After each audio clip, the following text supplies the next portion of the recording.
এই আল্লাহর বান্দা বান্দি, আমার মাওলার ভয়, আমার মাওলার জাহান্নামের ভয়, আমার মালিকের আযাব ও গজবের ভয়, নিজেকে নিজে গুনার থেকে ফিরায় রাখবে।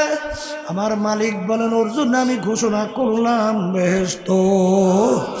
এই যে আমার ভাইদেরকে বলবো, পর্দার আড়ালের মা বোনদেরকে বলবো, আমার মালিকের ভয় ভিতরে পয়দা করতে হবে। আর আমার মালিকের ভয় ভিতরে পয়দা করার জন্য বেশি বেশি পরিমাণে আমার মাওলার জিকির করা লাগবে।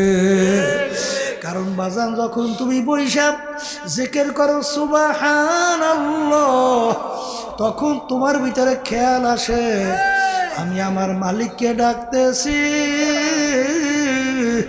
আমার মালিক আমার দিকে তাকাইয়া তাকাইয়া আমার মালিক বলেন, বান্দা আমাকে বুলাও কা।